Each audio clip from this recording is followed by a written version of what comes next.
I think you might be muted. Sorry, Carrie. I am. So you missed the part where I was saying technology is not being my friend this morning. Prime example there. So thank you. I think we are all good now. Hopefully you can hear me and technology is working with me. I am very grateful to have Tiffany here this morning to do our last community collaboration session of this school year. I think it is a topic that is of burning interest to many of our current families at JCS, but also just in the Charlotte and beyond community in general. So we are very grateful to have you here with us today, Tiffany, and I'm going to let you take it from here.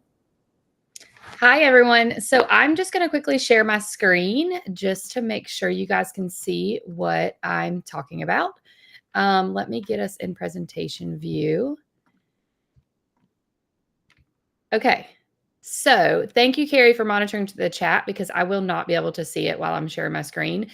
And on this front page, you'll see a QR code if you would like to scan that so you can have access to this presentation and a bit.ly link. I will also put the link directly to the presentation in the chat for everyone who's on computers already. That way you guys have access to this information later in life, because if you are like me, you will do just like Carrie said, and your brain will be everywhere else, but you'll want to reference it later. So I hope that you use that as a tool. So a little bit about me. So I am first and foremost a wife, a mom, and a stepmom. So we have 4 kids, 2 neurodivergent and 2 neurotypical kiddos. I'm also the founder and president of In Bloom Advocacy, which is a 501c3 nonprofit here in the greater Charlotte area. We support kiddos that have any disability, ages 3 to 21, that need help navigating the school system. I also do speaking at a national level on best practices with autism, on parents' rights within the school system, things to that nature, through that foundation. And then I also provide trainings to parents as well as education facilities. So I'm a little bit of everywhere in the world of supporting families with disabilities. My favorite disability is autism. I am a certified autism specialist. I fell in love with the way the brain works for people with autism. So that is my ultimate favorite disability, I like to say, although we're really not supposed to have favorites, I don't think.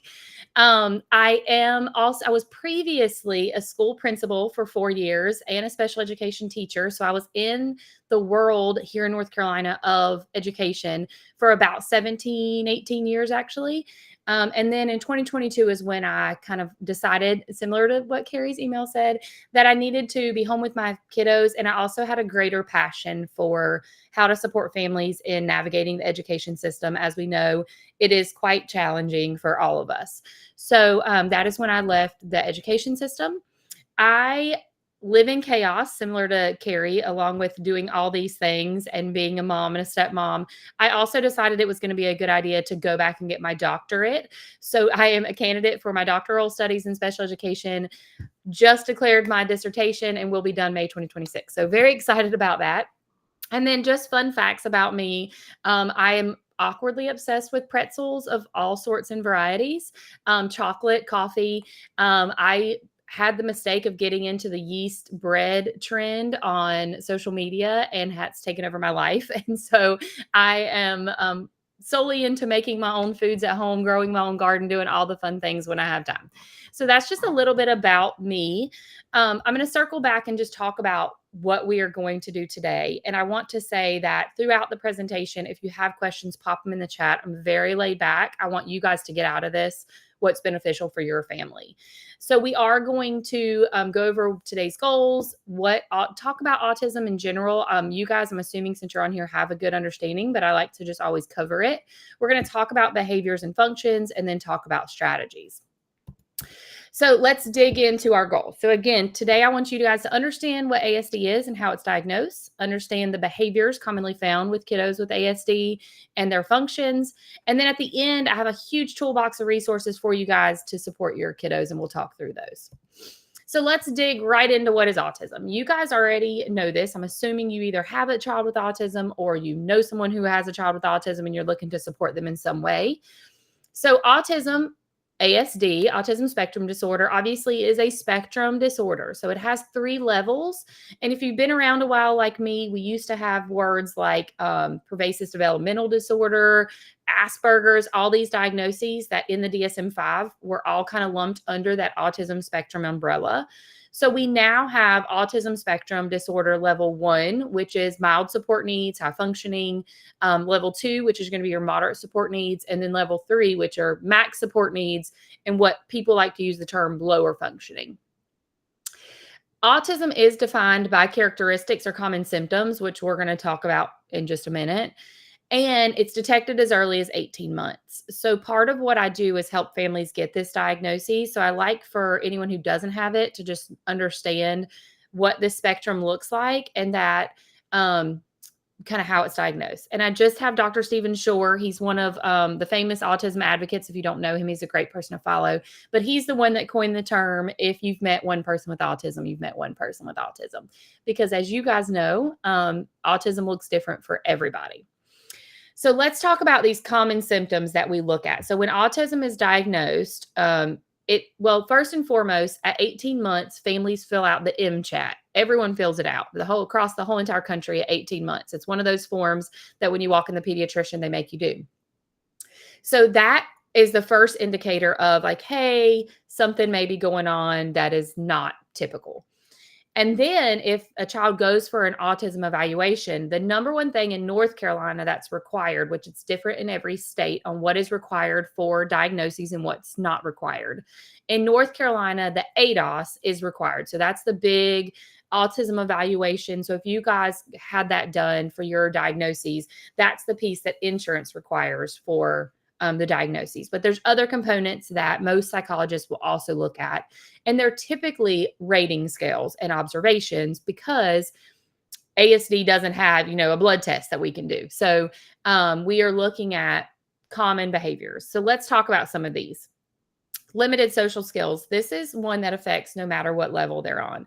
So most kiddos with autism will have they'll be very awkwardly social, and it's to this point where it doesn't meet social norms, or they'll be really reserved and restricted and not really understand how to act in a social environment. So social skills, can be how they interact with peers, how they interact with adults, how they engage just with the community and the world around them. So that kind of looks different for every kiddo, like we talked about.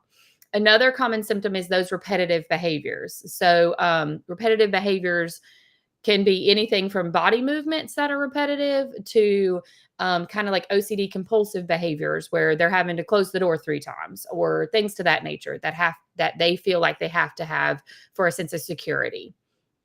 Pragmatic language. So pragmatic language is social language. So that is how we communicate our wants and needs, how we communicate our emotions, how we communicate with others. All of those kinds of things is pragmatic language.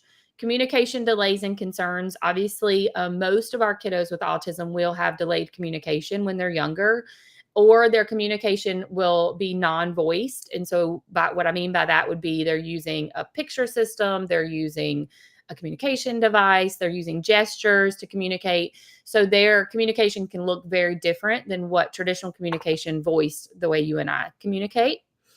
They have restricted interest. So this is also very common no matter what level. So restricted interest a lot of times ends up being sciencey things, which is just a phenomenon, but it can also be other things. And once, as you guys know, once a child gets fixated on a certain topic, if they have ASD, it's very hard to pull them away from that. And a lot of times in conversation or play or anything to that nature, they'll gravitate the conversation or the play back to whatever their restricted interest is at the time.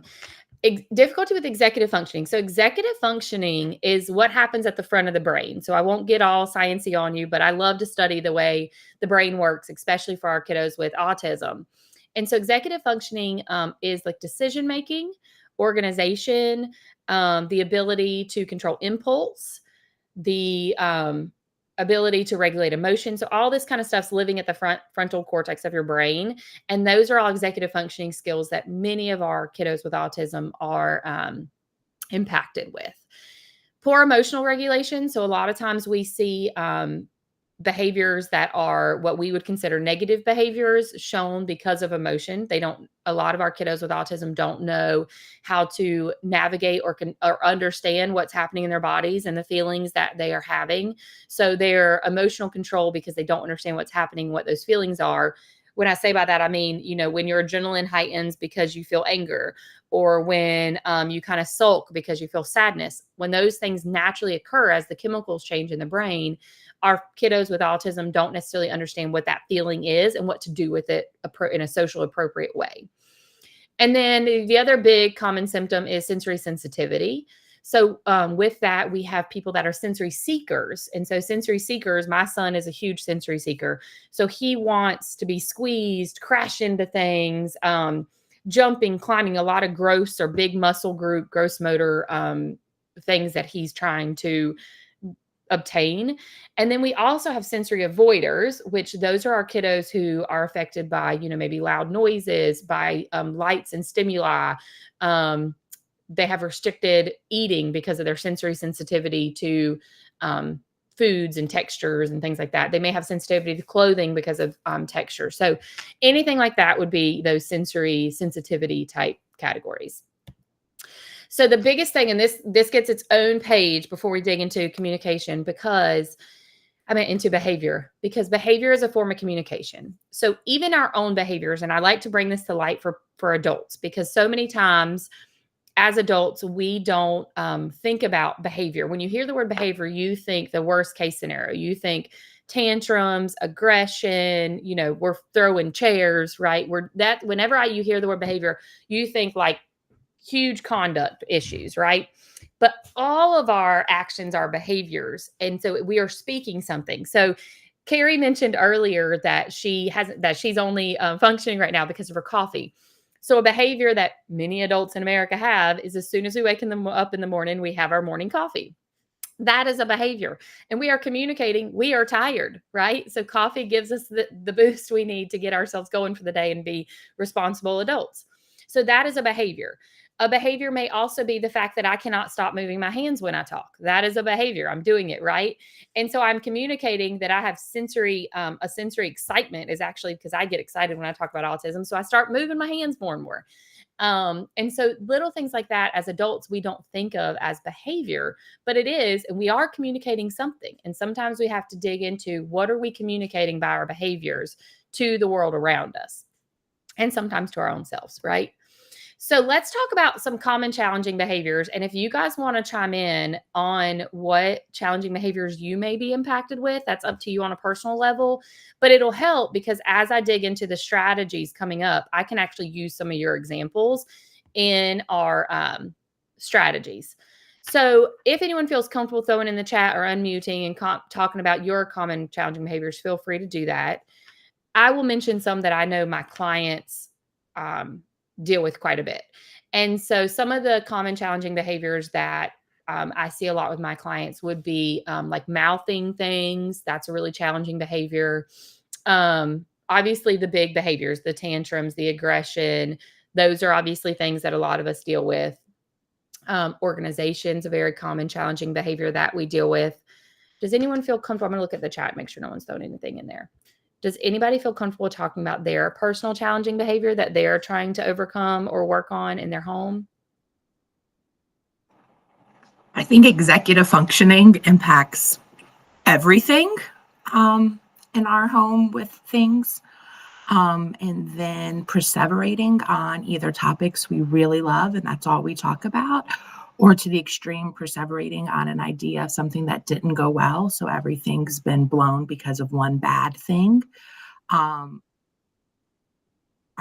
two things. And then I guess a third one would also be like that pragmatic language, not understanding some of those cues that other people pick up on and trying to teach it in a way that's understandable, but being respectful of who our child is. Like the world's tough, but we want to make you have skills to be better and skills that we can have to help make the world better for you. And so it's that challenge of that balance.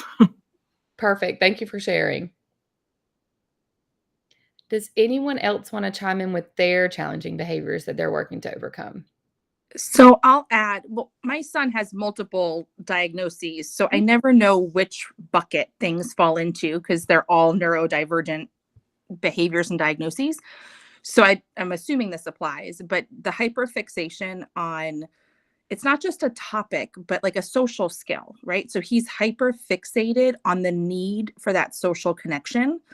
So he goes to both ends of the extreme constantly, where it's like, I've zeroed in on this one amazing child that I want to make my friend. So I am going to do everything in my power to make that kid like me, which in turn makes this kid want to run in the opposite direction, right? Because he goes just 100% at that topic or whatever it might be that he's focusing on. And then the second one definitely is that oral need to chew on everything. And it's a constant, I call it a battle because sometimes he's chewing on things that he shouldn't be, but it's constant. And I don't know what to do in terms of, I don't know if it's breaking that habit or supporting it in a better way, but it's definitely a problem for us. I can relate. I'll talk more about that in a little bit, but thank you for sharing, Emily. Anyone else before I move on? Okay, we're going to hop in. If you guys want to throw them in the chat if you think of anything else. So before, I did this on purpose because now you have in your mind some challenging behaviors that you are maybe trying to overcome or figure out how to support. So first and foremost, the one thing that you'll want to do is kind of try to figure out the function of that behavior. And every behavior has a function, right? Because it's communicating something. So one of the things you're going to want to do if you're trying to support and either eliminate or replace a certain behavior is you're going to need to figure out the function. And you do that by just observing. You observe what happens right before said behavior happens, and you observe what happens right after said behavior happens. There's words for that. It's antecedent and consequence, right? And so we're looking at that to try to figure out, why is the child doing this specific thing? What is it they're trying to get? And a lot of times as parents, we have a natural innate understanding of what our child's trying to obtain. So a lot of times you as the expert in your child, you guys already kind of can probably figure this out. But I like to go over them because as a reminder, anytime that you're like, okay, I'm going to work on this behavior. Maybe it is the chewing behavior. I'm going to work on this behavior. Let's figure out what my child is trying to get out of this, right? So first and foremost is attention. So either the learner, your child, wants to gain attention or remove attention from themselves, right? So those are kind of two things. Usually when the function is attention, they're wanting to gain attention. Typically they're wanting to gain attention from a certain adult or from a certain peer.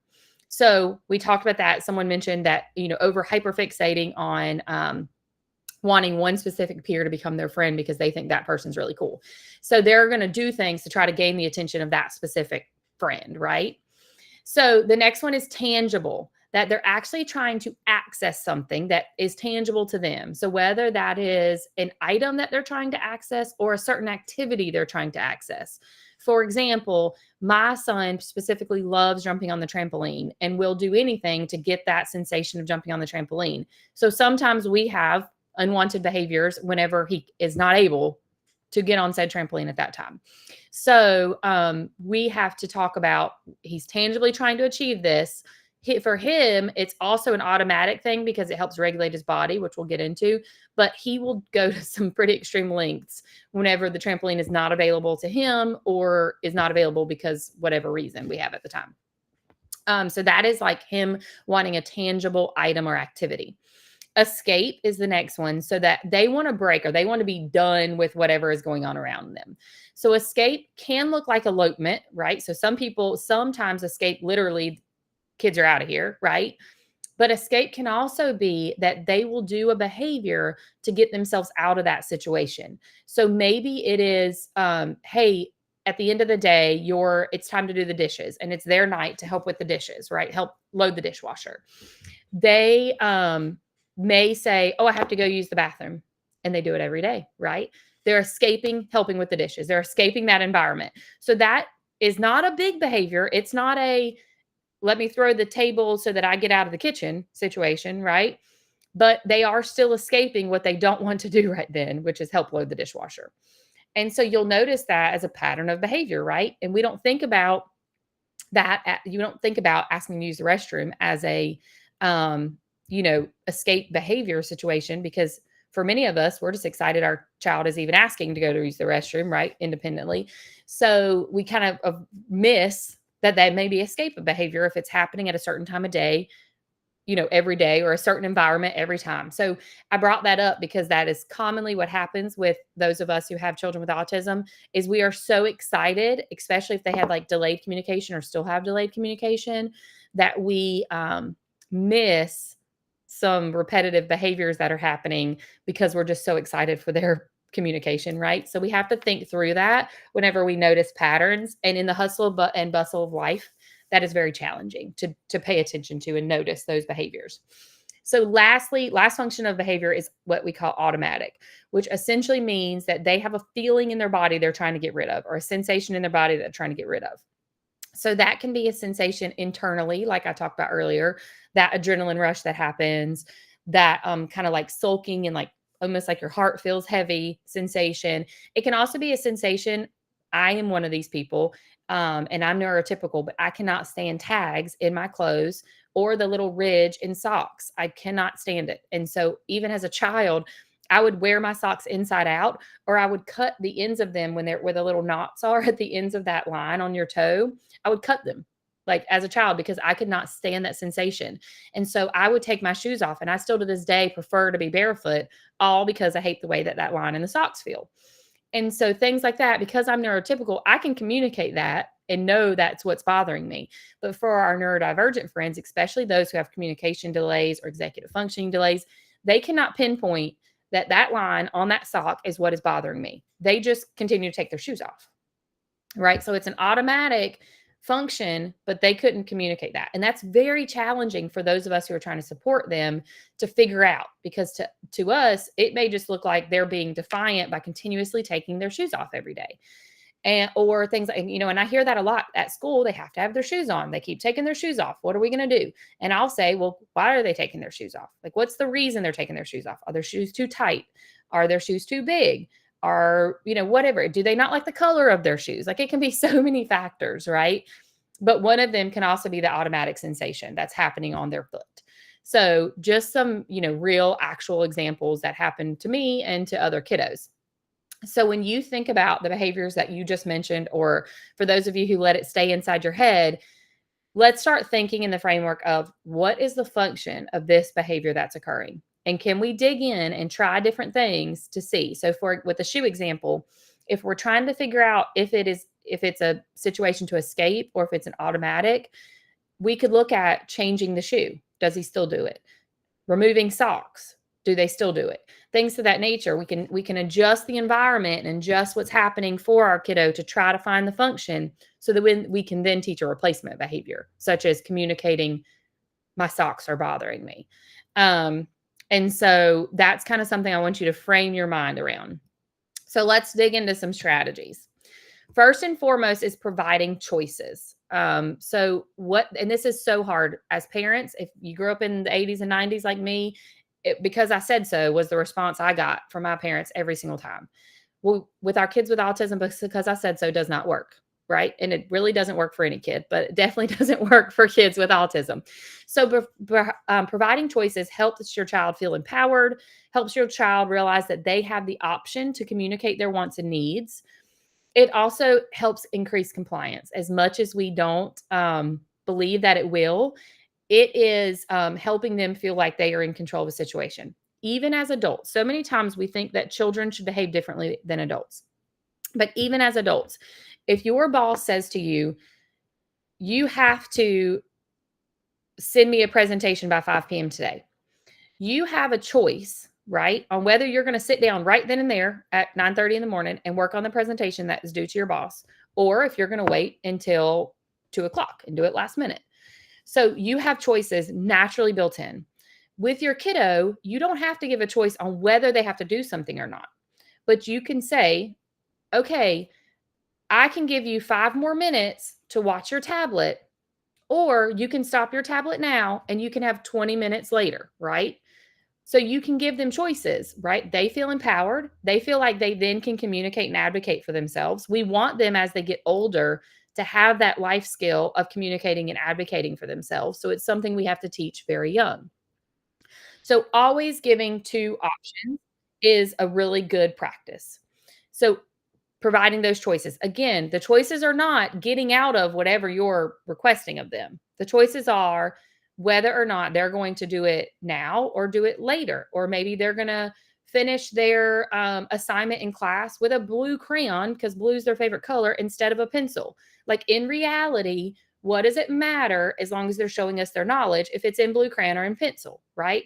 So a lot of times providing choices is also us as adults changing and adjusting our framework to give that flexibility for our kiddos, which we very much struggle with, right? Because we are the adults and we are in charge, but it's okay for us to be in charge with our child having a little flexibility and voice, just like we would want and we expect from society. So secondly, what's very important is to validate feelings. And you do this because we want to teach our kiddos that feelings are okay. And so many times, I'm guilty of it as a parent, we're just like, I'm sorry you feel that way. You got to do what I said or whatever. And so one of the things about validating feelings is to say, for example, it really makes me upset when the rain bothers my morning run. So I can understand that you're really upset right now that your baseball game got canceled. So just validating their feelings, that it's okay to feel that feeling. What we're going to do next is talk about how we show that we're upset in an appropriate way. But we first have to validate that feelings are real. Feelings are allowable. Feelings happen to all of them. So, right. So even if you have a child that has the big behaviors, like aggression, tantrums, all of that, those feelings they're feeling are real feelings. Like they're not just making these feelings up. To us, they may seem irrational, and the way that they're showing their feelings may seem irrational, but their feelings are valid, right? They're real feelings. They are feeling them, regardless if we agree with their feelings or not. So always about just saying to them, I understand that you feel angry. Call out the feeling that or the emotion that they're displaying to you, so that they realize when my body does this or when I say this, I'm being perceived. Like they're not going to be able to communicate all that, but you're saying to them, you look like you feel angry. I feel angry sometimes too, right? So you're just validating their feelings. You're calling their feelings out and giving them name, but that's going to create a safe space. So you as their parent are probably their safe space anyways, but this is a really good strategy to take into other community members that are supporting your child. So babysitters, teachers, all of those things, so that they can become safe to your child too, right? Because that once you validate someone's feelings, you're promoting that emotional regulation is normal, you're building their self-esteem, and you're making sure that they understand that you're a safe adult because you understand that feelings are okay to have. Next, holding boundaries. So first I wanted to define what a boundary is. A boundary is a set of rules or limitations that guide and promote desired behaviors in an environment. Okay. So it's really important that we look at what a boundary is, because especially if you live on social media, everyone's like, set the boundaries, right? That's the hot topic in the world of social media right now. But for our kiddos who have executive functioning delays and developmental delays like autism, it is so important that we set limits, right? What that's going to do is help us get the desired behaviors we want. It's going to help us set up a strong environment. So the biggest thing that I see parents do is identify the environment as home, right? So they'll say, I only see this behavior at home, or I only see this behavior at school, or I only see this behavior in the car. So what's very important is to localize that a little bit more. So think about the actual space that they're in. So maybe they're in the kitchen when this behavior always happens, or maybe this behavior always happens in the bathroom. Or home is a big environment, right? There's a lot of rooms within a home. There's also, outside in the front yard playing. And a lot of people will say, I see it at home. Well, I only see this behavior when we're outside playing and it's time to come in or such. So we really have to think about first environment and thinking about our environment so that we can set a boundary just in that localized environment, right? because some behaviors and some actions are okay in other parts of the house. I'm going to give an example of this that so many people don't want to talk about. But our kids with autism, as they get into teen years, if you're getting a kiddo in that age range, they still have the sexual desires that we have as adults, right? And so a lot of times parents are like, oh, they keep touching themselves, or they keep having this behavior or that behavior. They want to eradicate that, right? They ask me, how do I get rid of that? How do I get them to stop? Well, they have the same the same desires we do that are internal and they're natural. So what's appropriate is to teach and hold a boundary on where those behaviors are appropriate. So maybe in your home, you want to teach that those behaviors of self-touching are appropriate only in their bedroom, their specific bedroom, not any other bedroom, their bedroom. That's a boundary you're holding, right? Or the bathroom, or however you want to do it in your home. So that's a pretty common example that I get where I'm like, you have to be very specific on the boundary of where this behavior is allowed to occur, right? You really need to have clear expectations on that. So we have to focus on what we want to see. So, and one of the things that I will tell you, behavior gets worse before it gets better. So if you decide, you and your behavior analyst or your family decide to work on a behavior and try to replace it or eradicate it, it's going to get really heightened first, because they're going to push every boundary that they can push because they want that, whatever it is. But so then once they realize you're going to hold the boundaries firm, which is so very hard, because it depends on how many cups of coffee I had that day, if I even feel like dealing with holding that boundary, or if I just want to let you do what you can do to get out of my hair, right? But it's important that we hold that boundary every day, every single time, because eventually they're going to realize, okay, if I want that desired behavior, that desired activity, I have to meet this expectation and hold this boundary. And then again, you're thinking about boundaries, again, back to the function of the behavior. So we have to think about, is this an automatic? Are they having this behavior because of sensation in their body? Or is this tangible? Is it because they want an activity or want an item? So we are holding a boundary. And the hardest part about holding boundaries is really defining the environmental boundaries that you're going to have, like an environmental space. I should use that word instead, the environmental space, and thinking about what is the function, because your boundaries may change depending on which function is happening for that behavior. Limiting demands. So we're going to talk a little bit later about pathological demand avoidance, PDA, but it's a hot topic in the autism community, especially in Charlotte right now. I get probably 10 calls a day about PDA. So we'll talk about that later, but everybody has to think about limiting demands if they have a child with ASD, regardless of if you're considering the PDA profile or not. So when we think about limiting demands, there are so many implied demands that we don't even realize happen. For example, when I just asked you guys to share, I put a demand on you. And some of you were like, oh, absolutely, I'm not sharing because this is recorded, or I don't know this lady, I'm not sharing my personal information. But I put a demand out there, right, for you to respond in some way, shape, or form, whether that is respond by don't turn your mic on or respond by turn your mic on. You had that choice, but I put a demand on you. Additionally, when I walk up to somebody to meet them for the first time, I look them in their face and I shake their hand. Those are social demands, right? Because I'm instantly saying, I expect you to look back at me, and I expect you to also extend your hand for me to shake it, right? So those are implied demands that we don't say it's a demand, but it is a demand because it's something that we're expecting them. A lot of times when I walk in to observe a kiddo, I will walk in and they are playing, they're playing with their dinosaurs or their trucks or whatever they're playing with. And by me entering the space, it is applied demand that they're going to look at me, right? Or if I say, hey, Johnny, it's now an implied demand that they're going to respond back to me. So we have to think about what's happening in the environment. Are we placing a demand on our kiddo that they're not ready to receive or to reciprocate? So we have to think about those things. So when I come into an observation, instead of saying, hey, Johnny, I'll just sit down beside him and say, that car is blue.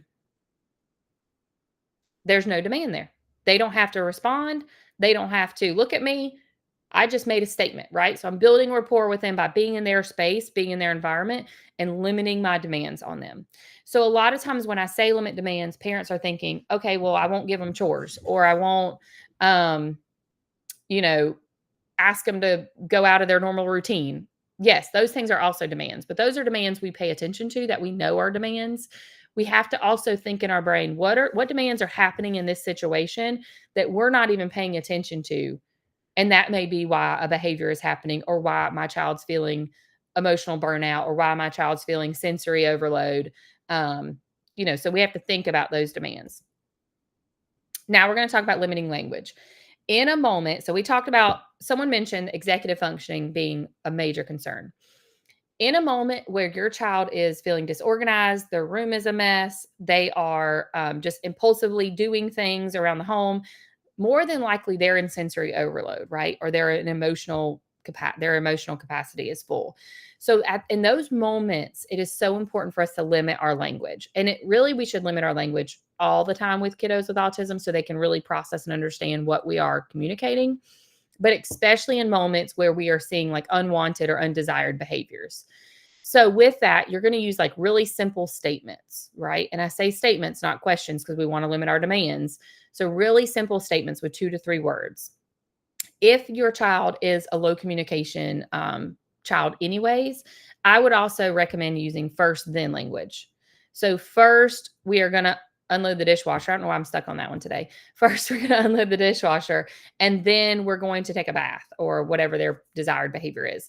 When I work with parents who are trying to get rid of an unwanted or undesired behavior, I always say, give first, something that it is that they maybe don't want to do, or something that you're kind of demanding them to do. And then second, or then, give a preferred activity.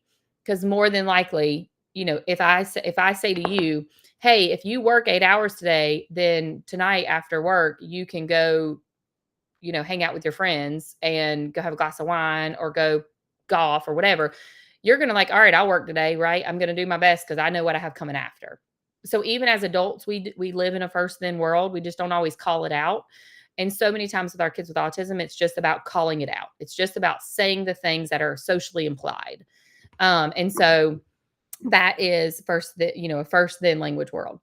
And then for our kiddos who may be at the point where language is too much for them, which does happen for a lot of our kiddos when they get in autism burnout and emotional dysregulation, we have to pair language with gestures or visuals. So gestures are things like pointing or modeling what we're trying to ask of them or communicate to them.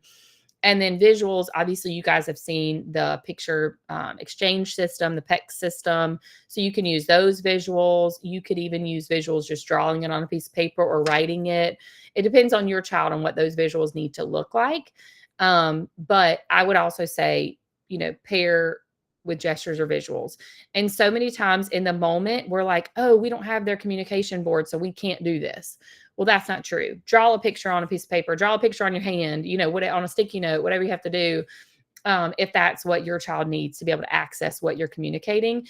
I know I'm so guilty of saying, well, I don't have whatever their tool is right now in this moment for whatever reason. I forgot it in the car and we're in Target, or, whatever happens. And so you have to get a little resourceful and know that my child still needs this to be able to access whatever it is that I'm communicating to them. So sometimes I have to get creative on how I'm going to show it to them. So sometimes it's drawing on our hand. Sometimes it's pulling a receipt out of our pocket and writing on the back of the receipt. So just think about, get creative in those on the spot situations when it comes to pairing language with visuals. Okay. First and foremost, I want to talk about social stories, because the research behind social stories, which was started, the research was started by Carol Gray. So if you're a person who likes to understand why things are being used or why strategies are being used, look into Carol Gray. But let's dig into what some of these resources are. So all of these resources are hyperlinked for you. I'm just going to quickly talk about what each one is. But social stories, in my opinion, are the best strategy to use in almost every situation.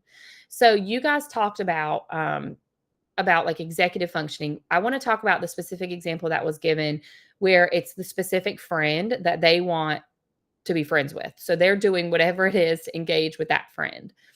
So this is where a social story could be so powerful. And because that specific situation is so unique, you can actually create your own social story. There's an app right here behind this blue dot that is where you can create your own social story. So you can walk through how to help your child communicate and engage with that friend. So maybe in your social story, you talk about how first, whenever we want to play with a friend on the playground, for example, we first walk up to them and say, hey, do you want to play? And then they have the choice to say yes or no. And so in your social story, you can talk about, what do I do if John says no? And what do I do if John says yes? And we can work through that with a social story. So that is a situation where I would 100% be using social stories. And I would break it down, depending on the functioning level of your child, to have different social stories for different environments. So maybe I have one for the playground. And then if I know that my child's trying to engage with John a lot during the free play centers in class, I may have a social story for what that looks like. And then if I know that my child is trying to engage with John at the cafeteria, I may have a social story for what that looks like, because engaging with our friends and trying to start that friendship or that conversation looks very different in each of those environments. And then you may even have a social story about what it means to make a friend and how not everyone also wants to be our friend. And that hurts, but it's reality that some of our kids have to live in. And you may have a lot of different scenario social stories to help your child better understand a friendship and how to create a friendship and how to do it in different environments and what it looks like. And then you also may set a boundary where you say, okay, you can only ask John to play 2 times a day, right? So you can only ask John 2 times. Maybe it's in the cafeteria, maybe it's at recess. That's 2 times, right? So we may, to preserve that friendship and that social awareness, set a boundary and hold it. And that's really hard. It's going to be really hard for teachers. It's going to be really hard for everyone. But it's once you hold that boundary for a while, your child is eventually going to realize, okay, we're going to move on to somebody else, right? And so thinking about social stories paired with boundaries. This purple dot right here in the middle has some already created social stories with paired videos, which I love, because for our kiddos who are non-reading or reading is a non-preferred activity, the idea of handing them a book or a social story that is on paper may set them off, or they may instantly try to escape that because they think it's like reading like they do in reading class. But this has videos paired with it. So if your kiddo is like mine and wants to live on the reels, you have a video that then they can watch, and it walks them through the social scenarios. And there is a ton of social scenarios on there for you to pick from. The negative to using pre-made social stories is it's hard for you to get it very specific to what you may be trying to work on in a very specific environment. But if it's appropriate based on what you're trying to work on, social stories may work. Pre-made social stories may work. So here's another one. This one has social story prompts and scripts. So what this resource is it just comes kind of like pre-scripted for you to then plug it into a social story. Or if your kid is really high functioning, you can read like a paragraph. They're about 8 sentences probably each. Then they may be able to go ahead and access these social stories if they're higher functioning or an older kiddo. But if not, these have the scripts for you to then create your own social story and pair it with visuals that your child may engage with, pair it with actual pictures that you've taken on your phone.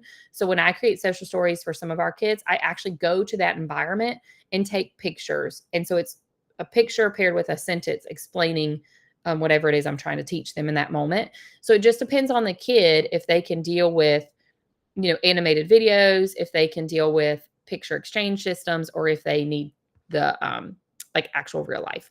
And then lastly, this is a printable download of the picture exchange system, the PEC system. So these have free downloads. So if your child's a person that can access that, there's some free downloads for you.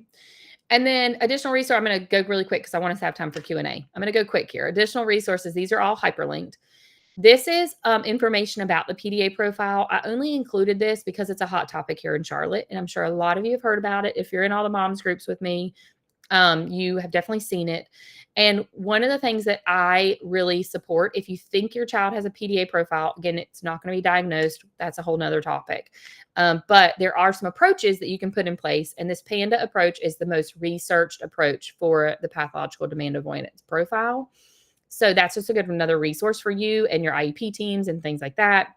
This is a really good book when you're thinking about low demand parenting. And so it's not putting demands on your child, but it's thinking about how we limit those demands and think about implicit demands. It's a really good book, a really good resource.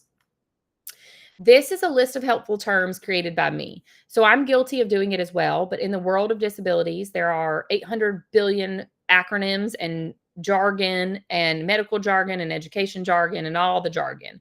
So what I do is this is something I created and I update it very frequently. So anytime that a parent asks me, hey, what does PDA mean? I'll put it on there and I define it in Tiffany terms is what I say. So I define it as if you asked me that question over a cup of coffee and how I would answer. So that's a really good resource for you just to better understand the education jargon and the medical jargon that's out there.